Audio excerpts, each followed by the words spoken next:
Good afternoon. I'm Dara Bunjon. I am the food enthusiast here at J Moore Living. I'm a food writer, food stylist, PR maven, and a frustrated baker. Those of you joining us live, drop your comments or questions for my guest or myself into the comment box, and you'll see me turn my head and check from time to time, and we hopefully will address that. Today's guest is Laurie Forster, one of America's leading wine experts, author of the award-winning book, The Sipping Point, A Crash Course in Wine, and also the name of her mobile application as well as her podcast. She is a certified sommelier, national speaker, TV personality, edutainer, and wine and tech expert. Let's bring Laurie in. Hello. How are you today? Cheers. Cheers. Yes. Had Happy to come prepared. There we Happy go. holidays. Yeah. Absolutely. Love it. So what are you drinking? So I brought actually 3 wines that I think are perfect for the holidays, but here in this glass, one of them, it's the Elk Cove Pinot Gris. It's from the Willamette Valley in Oregon. I know a lot of people mispronounce and say Willamette. They get very upset about that out in Oregon. And they say Willamette, it rhymes with damn it. Excuse my language. But that's how you remember. But the Willamette Valley in Oregon is one of my absolute favorite wine regions in all of the world. And my girlfriend Valerie, my BFF, she loves Pinot Grigio from Italy, but I prefer Pinot Gris from Oregon. It's the same grape, but it expresses itself very differently. Just like when you meet somebody from New York, they're totally different than when you meet somebody from LA. It's just the vibe, you know? Right. Well, usually when I kick off the show, I usually ask what's on your plate today other than the show. So what do you have planned for the rest of your day? Awesome. I am going to finish, my podcast is called The Sipping Point, which for many years was a radio show on WBAL, if you remember. And I podcasted that. I took a little break. Now I restarted in October. So I'm going to be taping the rest of an episode with Hugh Sisson of Heavy Seas Beer. And that will drop on New Year's Day. And preparing for some TV segments I'm doing tomorrow for another side of my business.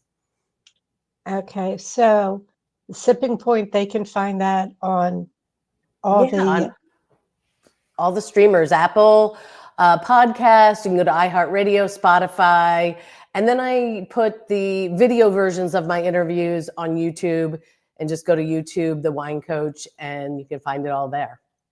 Yeah, you're covered socially. I mean, I try. I'm going to tell everybody links will come up in the comments section. But all you really need to know is her website, which is thewinecoach.com. All the links to the social are there. I blow dried my hair today, and I'm not sure. It looks fabulous. Thank you, darling. So congrats. It's been 20 years since you started the Wine Coach. I think you're going into flipping over to 21. I'm blown away by that. I did a little virtual celebration last week, and I was like, wow, how could that be? How did it go so fast? But I guess, you know, when you love what you're doing, it does kind of, and really time in general, when you get to our age, right? It just feels like it goes so fast.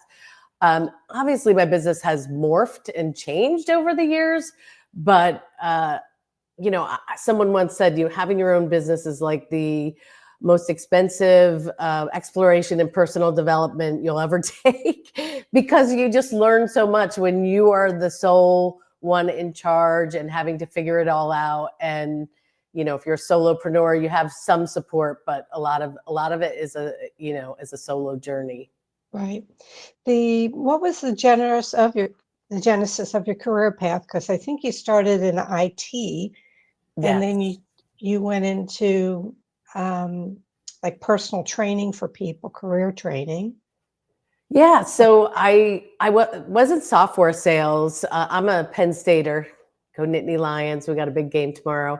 Um, and I was a logistics major. So I ended up selling supply chain management software. Of course, supply chain is really big right now, right? Ever since COVID. But in doing that, and it was a multi-million type product for Fortune 100 companies, I had to entertain clients at fancy restaurants and fancy meals. And I really knew nothing about wine. In fact, was super intimidated by it. And so I just started taking some classes so that I didn't embarrass myself, so that I knew how to pronounce things. And in the process, fell in love with wine. I didn't know I liked wine because I never really had anything that was, I tried Boone's Farm, I think, in high school, and I thought that was it, and that is not it. And I also, and this is very Baltimore centric, met my husband, Michael Forster, Chef Michael Forster, who was a chef at Hamptons at the Harbor Court Hotel at the time, if you remember that place, Right. at a cook's table, which was on Light Street. It was a high-end gourmet cooking shop. And they would have local chefs from various restaurants teach. And he taught a food and wine pairing class that I took. And we started dating after that. And so then food and wine became just, everything. And I thought, this is so much more fun than selling software.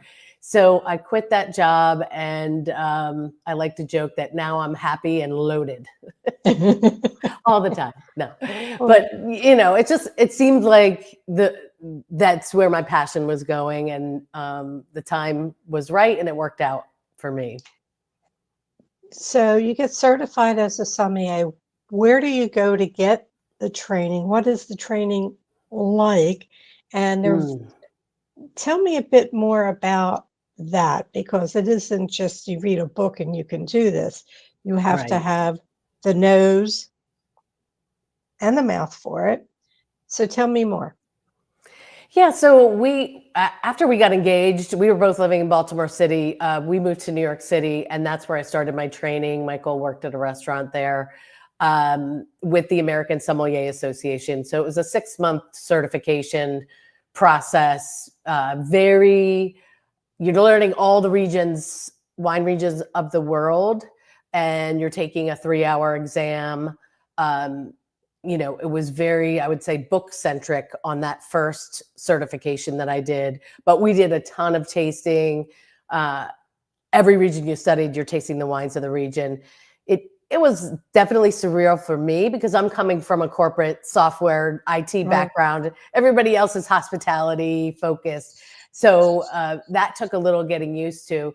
But, I did well. I passed that. And at the same time, I thought, I need to try different facets of the industry to see what works for me. So I started working at a wine store in New York City that many people may know, Astor Wines. It's one of the largest wine stores in New York. And one of the things that I was asked to do was to do a tasting for an alumni association. I believe it was Notre Dame.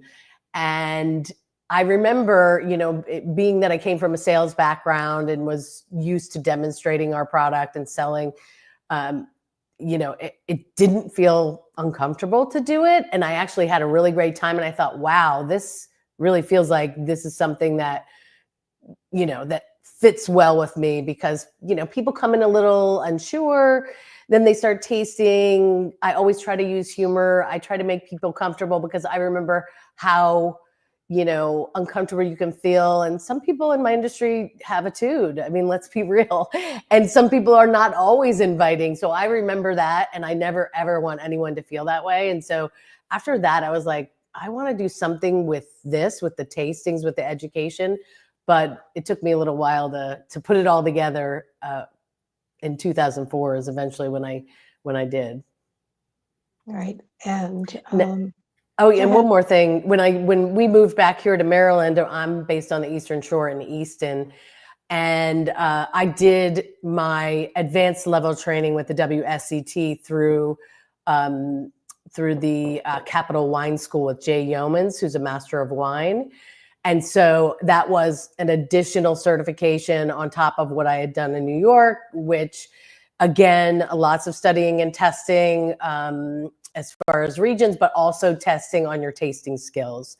And so that I did that as well. And then I always try to do some subsequent training. There's a lot of different ways people can go when they're getting into the wine industry. There's, the quartermasters, which is very restaurant focused. There's the WSET, which I did and I just mentioned, which is a little more academic.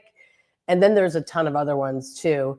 The key is just to get out there and get the training, get some sort of certification, but also nothing beats, real live experience. And so I think both really are important. I think what you said about the humor, that in recent years you've been doing stand-up, which I think is funny. You said edutain, and I think the comedy came out of just being an entertaining corporate presenter. So you performed Caroline's on Broadway, DC Improv. I think the interesting one was for the HBO Women in Comedy Festival. You were like the lead comedian or the first comedian of the show. Yep. Tell me a little bit more about that. Was that fun to be there with all these women comedians, or?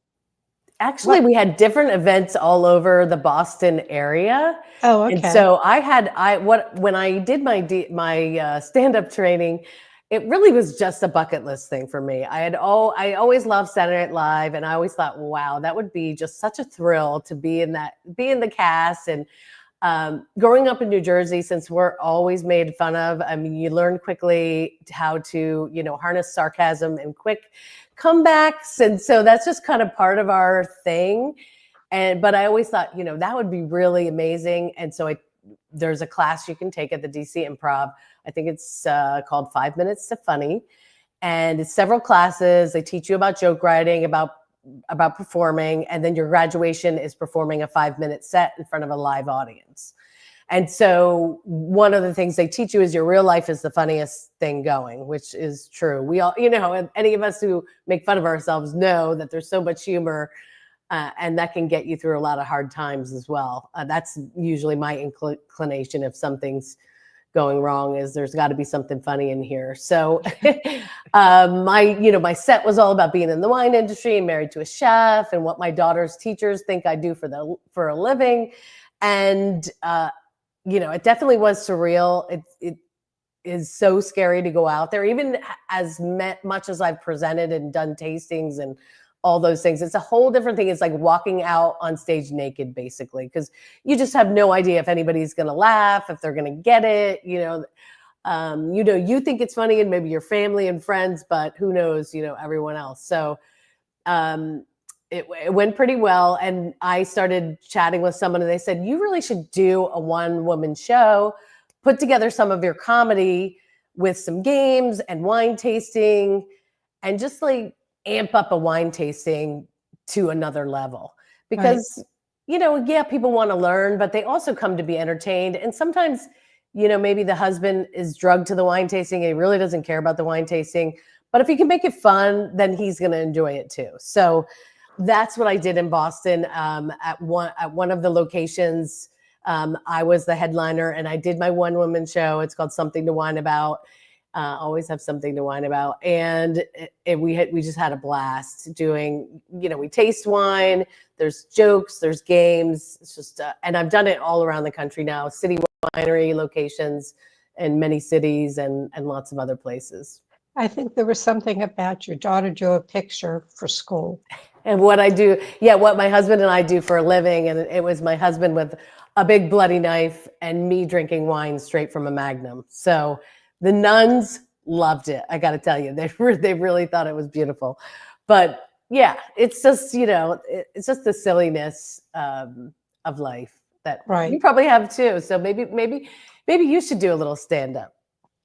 I think just doing this live is enough to challenge me. Okay. But I will say, we're going to get on, folks. Please stay tuned. We're going to talk about holiday wines, I promise. Yes. But you said you're not ashamed to admit that you drank wine from a box. Yes. Yes. Yeah, I think, hey, most of us in this country did not grow up drinking the fine wines of Burgundy and Bordeaux. If you did, I think it's amazing. Good for you. But that's, our country, it's not Europe. Europe, people do grow up drinking wine, and Right. it's just natural to them. In this country, wine has always kind of been the thing of wealthy people, if you will, or it's like cheap wine. We're drinking the Thunderbird or the Boone's Farm that I mentioned, or Blue Nun or whatever. But you got to start somewhere, Right. so why Yeah, should I, judge people? right. I was just going to say that was your wine drinking experience. I go back to the summer of '68 in Atlantic City on the beach with the kids, Yep. and we would bury the Thunderbird in the sand and just have a straw sticking out. So, Nice, smart. right, You don't get nothing like caught that way. warmth and Thunderbird. Um, all right. So let's get to subject, because I couldn't speak to anybody better who can inform the people who will watch the show live and watch the video about wines for the holiday. Now, there are different tables. We have tables with ham, we have tables with brisket. Yep. So, what is good to lift the palate? Or fatty foods? So, I open the floor to you. Go for it. Awesome. Well, I actually brought 3 wines to the table because one is never enough in this house.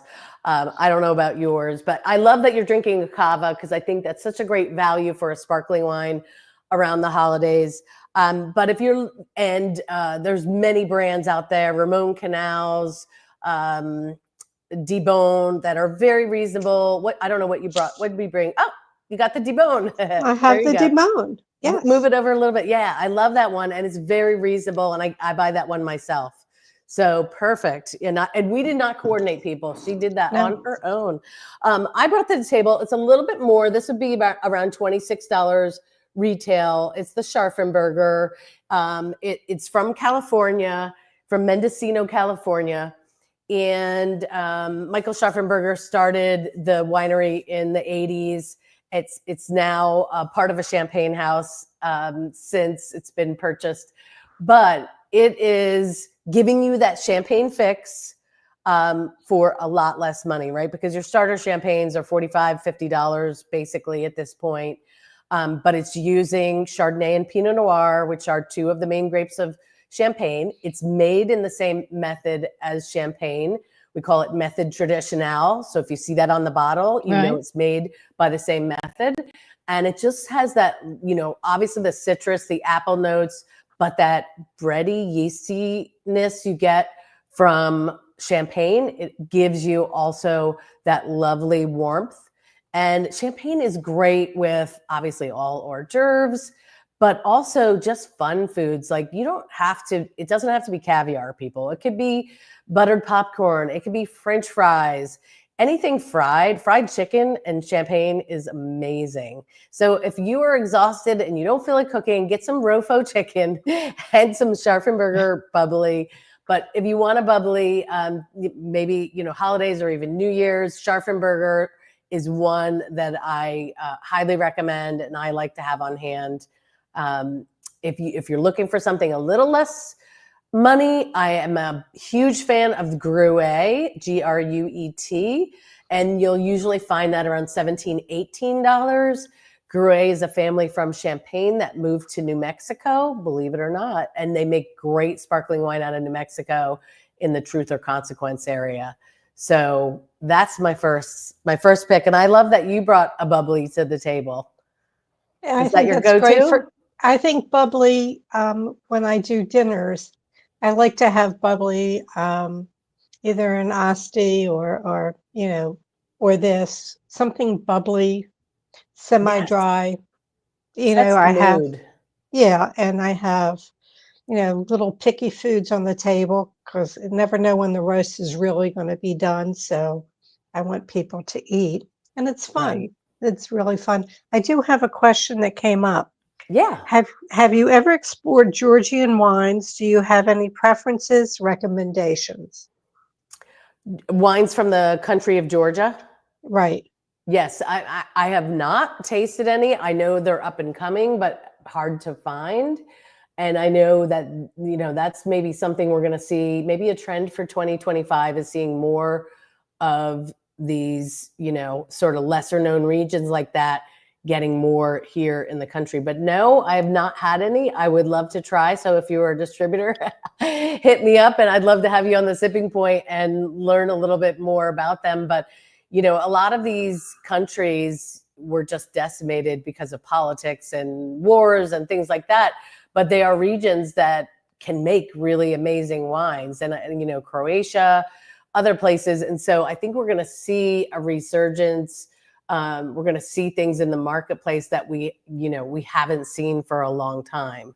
And I think that's exciting. I was going to ask you, what do you see being the hot type of wine for 2025? I know Pinot Grigio has been hot for a while. Is there Yeah. anything that you see as a trend coming?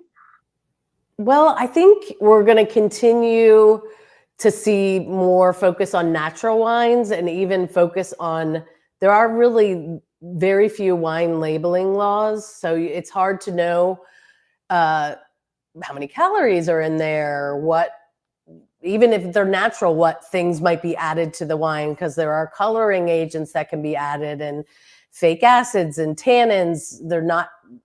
They're natural components, but still a lot of people want to know what's in their food and want to know what's in their drink. So I think that the focus on more natural will continue. But I think the other maybe good, and maybe the wine industry would say concerning, but there's a focus on low alcohol and no alcohol wines. And that's a trend across all alcohols, if you will. A lot of people going sober or semi-sober, or just wanting to lighten up. So I think that will be, and for sure, I think the last couple of years, if you will, sparkling and rosé have been leading the trends as far as some of the most popular styles. And I don't see that stopping. I think they're here to stay. And bubbly isn't just brought out at the holidays anymore. I'm definitely bringing it out, but I'm also bringing it out on a Tuesday in March too. So yeah. That was wine number one. Yeah. Oh, one more thing that I just thought of for the trends. This past week on my podcast, I did an interview with Leslie Freelow from the Wine Concierge. And she has a wine club. She's based in DC. She has a wine club that focuses on wines from women winemakers and diverse winemakers, so people of color. So I also see that being a great focus for the wine industry as well. Excuse me.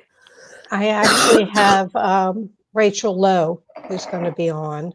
Oh, great. She's going to be, she'll be on. I mean, I'm booked out and I'm reaching for this. Rachel will be on February 20th. Oh, good.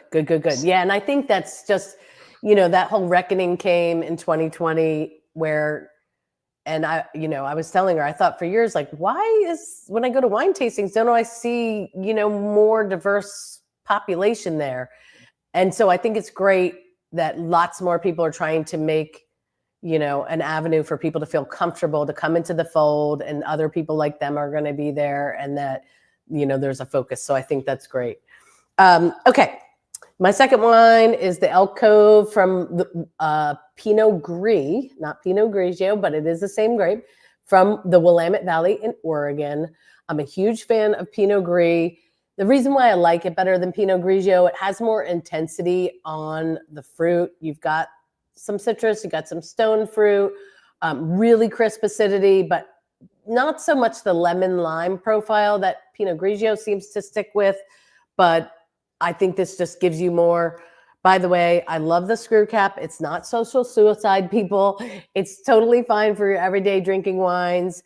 And this is retailing around $17, $18. One of the things I'll say about this is it's a great seafood wine. So if you're doing a shrimp cocktail, you're doing a Caesar salad, anything, like that, but it can still go towards your white meats and your ham, because it has that good acidity to stand up to the saltiness of the ham. Now, if you're doing a really honey glazed, like sugary kind of ham situation, then I would lean towards more of a fruitier, maybe even a wine that has a tad of sweetness, maybe a Riesling, Gewürztraminer, something like that. But these wines, and maybe, you know, the holidays, we look for those comfort foods, those comfort Right. things.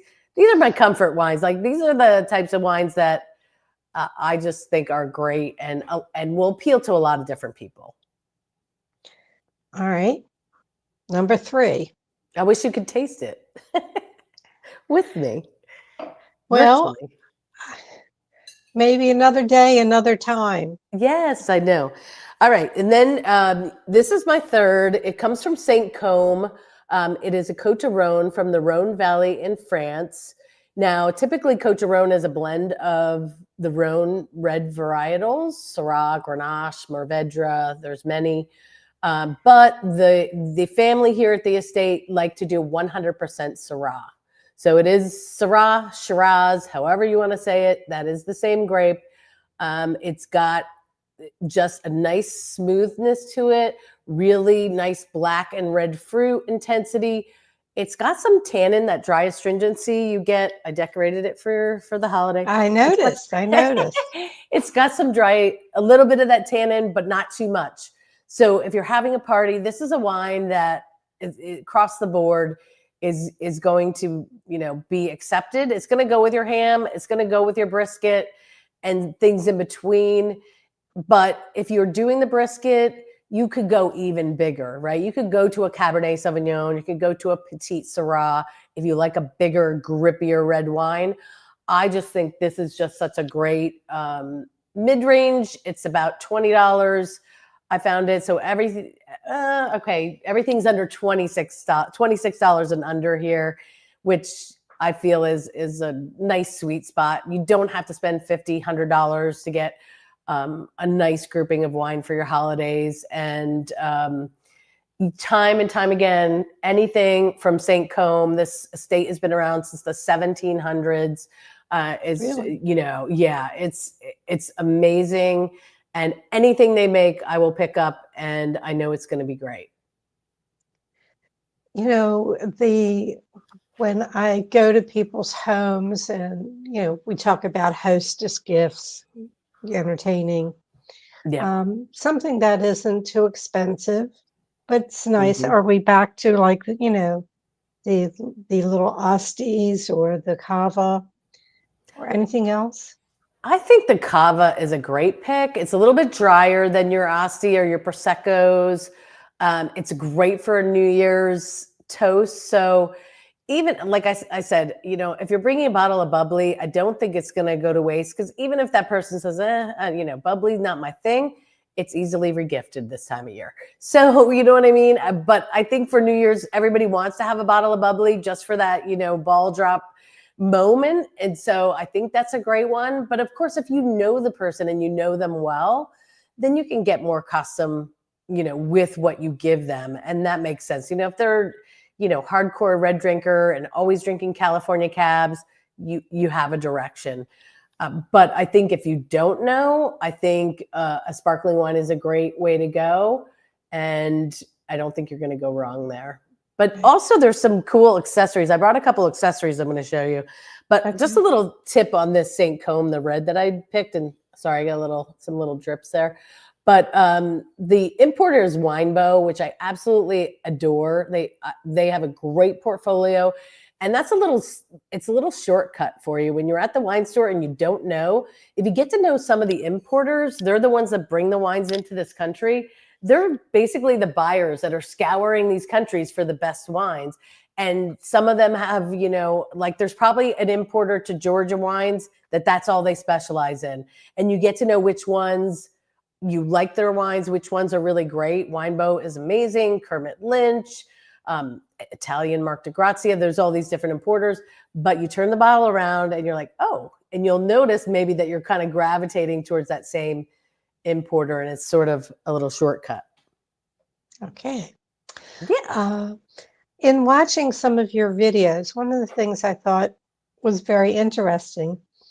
And people have questions about serving wine, the temperature of wine. Now, I know Mm. you open a red, you let it breathe, but you brought up a point as to what the refrigerator set at and what that should be. So take it Yeah. So away. this amazing Pinot Gris from Elk Cove that I'm enjoying and recommending for anyone who's looking for a great white for the holidays.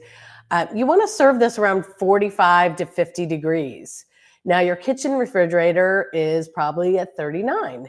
That's a little bit chilly. And when you serve white wine too cold, the flavors get locked up in the glass. And until it gets to that 45 degrees, you're not going to smell and taste the wine at its best. It's going to kind of be closed, if you will. And so serving temperature makes a huge difference. We often serve our whites way too cold because we throw them in the kitchen fridge, we take them out, and then we just go to town, right? Really what you want to do is take it out of the fridge for about 10 minutes, kind of it's going to get into that serving temperature. Or if you have a wine fridge with dual zones, set your whites at 45, set your reds at 65, because reds, we say room temperature, but what we mean is room temperature in a medieval castle in France. I don't live in one. You probably don't live in one. And so I don't keep this place 65. We're about 68, 70 kind of family. And so if you're just keeping your red bottles just sitting here on the table, it's way too warm. So in that case, you might want to pop it in the fridge for 10 minutes. Or, I have a wine fridge here, a couple 100-bottle wine fridge, and I keep it, because it's an aging fridge, I keep it at 52. But I'll take it out, let it warm up into that range. Or if I pour it and it's a little chilly, you also can warm it with your hands, and you'll notice that as it warms and you stick your nose in, you're going to get way more out of that wine in its perfect temperature. Red wines, other than the light ones like Pinot Noir and Beaujolais, too chilly can taste bitter and not appealing. So you really want to try that 65 to 68 range for your reds. I went to an event many years ago, and it was a quote wine master. Okay. And something I've been saying, and he was saying that you really get more from your nose than you do your tongue. Your tongue is sour, sweet, salt, bitter, umami, Right. chilies. That's sort of it. Mm-hmm. And you had said somewhere to go smell food so get a sense Yes. memory of what they are. So, folks, if you see me at Aldi sniffing the mango, you'll know what I'm doing. Um, Absolutely. I remember at the Greenbrier I did a wine tasting, and they had on the center table, and it rotated hay and all these Oh, I different like that. aromas before we drank. I have a great sense of smell, but I have a terrible memory. It Yeah. doesn't help. But I think people should be aware. I mean, you really, and I've told them before on the show, and I tell people, you get 4 or 5 things on your tongue, the rest Yeah. comes from your nose. That's why when you have a cold, food doesn't taste right because you can't smell it. Yeah. 80%, they say, of the tasting process, and that's food and wine, is the smelling part. And, I like to go around like, why do we swirl our wine? To be pretentious, of course. But then secondly, just joking. Secondly, we swirl because it vaporizes the alcohol so that when you stick your nose in there, you're getting more of those, that's why the glass is tapered at the top. So it traps those aromas. That's 80%. So your nose is the gateway to something in your brain called the olfactory bulb. Getting a little geeky here. But the olfactory is part of your brain that recognizes what things smell like. And that's why I say to people, you got to build up your smell vocabulary. My husband is a great wine taster because he knows what so many things smell like because he's a chef. He knows so many different herbs and spices, and he'll say huckleberry. I've never had a huckleberry. I have no idea. But you know what I mean? You have to train your brain. You'll probably pick out things in a wine that you are very familiar with. In Rieslings or Gewürztraminer, sometimes they'll say lychee. And I had never had a lychee until I went to Hawaii. Sauvignon Blancs from New Zealand, they'll say passion fruit. And when I was in New Zealand, I think that is the first time I ever had a passion fruit. So it's just expanding what you know. And all of these things we're describing, these smells, this is still just fermented grape juice. There's no lychee, there's no passion fruit, there's none of that in here. This is just grape juice. But when things ferment, it creates different aroma esters that mimic other smells. And we use that as a language to describe what we're smelling and communicate. But, I try to tell people it's about trusting your own taste. If you can kind of vibe with one or two things in there, I like light wines that are citrusy and crisp. I like full wines that are buttery and mellow. Just enough language that when you go to your wine store, you go to a restaurant, they can help you get something that you're really going to love.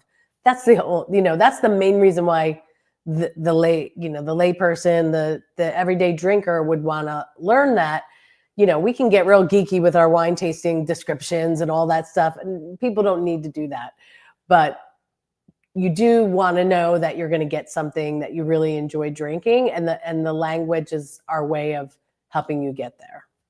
When you say buttery, does that mean it coats your tongue, or how do you describe buttery? So creamy, I guess, is how I would describe like the coating, creamy, mouth filling, but buttery. So specifically with Chardonnays, and it happens with other wines as well, but with Chardonnays, a lot of people will do a secondary fermentation called malolactic fermentation.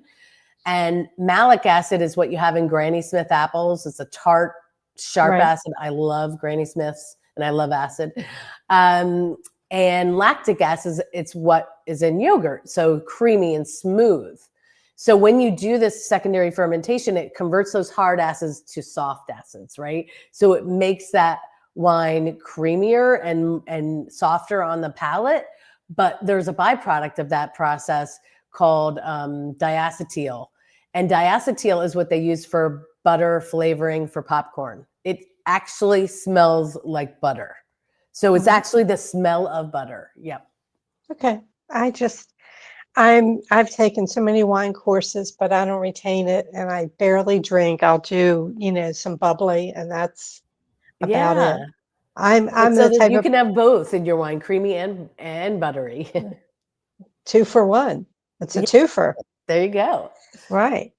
I could probably talk to you forever. I know you're busy, so let me wrap up with my end of show questions. Okay. I hope you're prepared. These are I'm going to so take tough. a sip and get ready. Get ready. Best, if you could go back and give your 18-year-old self a piece of advice, what would it be?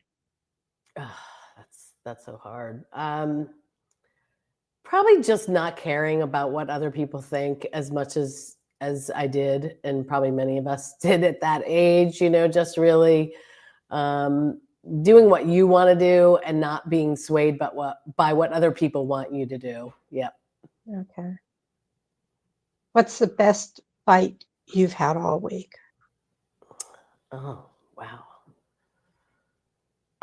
My husband was home this week. He was not working during the week, and he made a chicken piccata, and it was delicious. It was exactly what I wanted. And I was test driving a Turin, which is a Sauvignon Blanc from the Loire Valley. It was lovely together. So I've been traveling other than that, and it's been like more fast food. So that was my best. But his cooking usually is the best bites of my week. 2 things that you must have in your fridge, other than wine. Oh, yeah. Oh, making it hard for me. Pickles. We love pickles in this family. Like, we're obsessed with pickles. And cottage cheese. I love cottage cheese. I have it with eggs in the morning for breakfast, and avocado and tomato, and it keeps me pretty full for a long period of time. Yeah. So far, you're 3 for 3. Trying to stump me here. Okay. So I do have a question, the ultimate culinary fail. Now, I know you must cook some. A bit? A bissel? Um, yeah, I have a few dishes that I make. I think this was many years ago. I think my daughter was little, and I was trying. I have to cook from a recipe. You know, my husband doesn't cook from a recipe. That's how Right. chefs are. They just know how to put it all together. But I was cooking from a recipe, and I'm definitely more of an ideas, like big picture kind of person, and details are frustrating. So recipes, just the whole thing is frustrating to me, and getting things done at the same time. And I think it was supposed to be like an eighth of a teaspoon of cayenne pepper, and I think I put like a half in whatever recipe I was making. It was horrible, but my lovely husband, he ate it anyway and tried to get That's through it. But measurements are not my friend. well, that's true love if he ate it with that much heat. Absolutely. If you wake up tomorrow morning with a new talent, what would the new talent be? Oh boy, new talent. And I didn't know. I mean, I would love to be able to sing. I think that would just be wonderful to be able to just a cappella sing and in front of people and know that it's good. And I love music, so I think that would not in any professional sort of way, but just in a way that you know that you The could do people it and aren't feel going good about like this. it. Exactly, Yes. exactly. Yeah. Well, I have that voice that people go like this, but I take Me aqua too. classes and they play oldies. And Oh, I don't care. I sing there. good for And you. I love that. just a little bit of self-deprivation humor. Last Saturday they were doing Christmas songs, and there was a song, and I'm singing "Put your sexy pants on, put your sexy," it's that. Love it. And I said to the girl in front of me, because I can't go out in the deep water, I said, "I'm not making out the other words." She says, "It's put your stretchy pants on." Oh, And I I'm love that when you singing, have the wrong I'm words in your right, and I'm yes, singing it at the top of my lungs. So just absolutely. okay. So now that I've done that, what didn't I ask you that I probably should have? Ooh, I don't know. I think you've been quite complete. Obviously, I'm sure you have a very broad viewership here, but I mean, like I mentioned with my podcast, if there are any food, wine, spirits, beer professionals that want to come on my podcast, I'd love to have you. I'd love to invite everybody to check out thewinecoach.com, and there's a podcast link. My app, which you mentioned, called The Wine Coach, you can even listen to the podcast and see some videos in there. But I think you just have to ask me over for dinner. I think that's Okay. I'll bring the wine. I'll bring the wine. Do you eat red meat? Yes, I do. I Okay. eat it all. The reason, because I only make one special dinner, which is a Ooh, prime rib. It's prime rib dinner. I just did one on Sunday, and I buy it right okay. now. For those listening, Safeway has prime rib at $4.99 a pound with a $25 purchase with the online coupon. So Nice. Okay. I Public get service them. announcement. Yeah. I buy them at the holidays, I freeze them, and then I pull out and I don't like to cook for more than 5 other people. I like to keep Yeah. it intimate. So, yeah, you're on the list. Let's see what we can Okay. I do love down the that. road. Well, we And always joke that no one will invite us over because they know my husband's a chef, and you know how chefs are so critical of everything they eat. And but I said, and I'm in the wine business. I said if they could see us nuking our frozen corn dogs and washing it down with a gin and tonic, you would be fine having us over. We're just normal. We're just normal. years ago, when I ran cooking classes in the restaurants here in Baltimore before the Food Network, I would invite the chefs over for dinner. So if they did Italian food, I fixed Chinese. I just didn't cook. And they Nice. were perfectly thrilled that anybody bothered to cook for them, because when they go home, they're eating That's hamburger so true. helper. That's, That is so true. I know my right? husband thinks cereal is one of the 4 food groups. He loves his Captain Crunch and Count Chocula and all that stuff. Well, I know you have a lot to do. Remind everybody anything that you want to know about Laurie and things that we talked about, reach out to her at thewinecoach.com. Everything we talked about, there are links there. Links have come up here in the comments section. And it's a joy. You're mentally on my list. And I know that you have a busy Awesome. schedule, but maybe we'll work something out. We'll see. We'll see. I love that. Thank you so much for having me. This has been totally fun, and just cheers to having a great holiday season and seeing what 2025 is going to throw our way. Okay, keep a positive thought. Best of the holiday Exactly. season, good health, and may it be a prosperous and joyful year. Cheers. Tap. Okay, everyone, you caught me drinking, which is a rare occasion. But Laurie's just great, and I've crossed paths with her numerous times at events, food and wine shows. So I was so happy that she could be on. On January 2nd, there's no show next week. On January 2nd, my guest will be Dominic Thompson, the leading voice in ethical vegan and no meat movement, which is called Eat What Elephants Eat. We will be talking about his forthcoming cookbook of the same name, Eat What Elephants Eat. His time in federal prison, his epiphany never again to harm another sentient being. So he has a great story, and the cookbook is coming out, and I suggest you join us. I think it'll be a fascinating show. After all the holiday food and gorging oneself on all the goodies, one might think about being vegan in your New Year's resolution. See, I shouldn't drink. All right, everyone. Feel free to reach out to me via my email, which is food@jmoreliving.com, or my Instagram at Dara Cooks. And on Facebook, I do run a page called the Food Enthusiast, so you can reach me there as well. You can sign up at jmoreliving.com for their free This Week in Baltimore Eating newsletter. Click on the Connect on the website menu to sign up. All shows are immediately archived in video form on J More Living's Facebook page, J More Living, and also on YouTube. We truly appreciate when you share our show with friends and family. Feel free to go back into our archives and enjoy past shows. Joyous holidays to all, and the wish for a healthy, happy new year. May your plates always, always be full, and I will see you next year.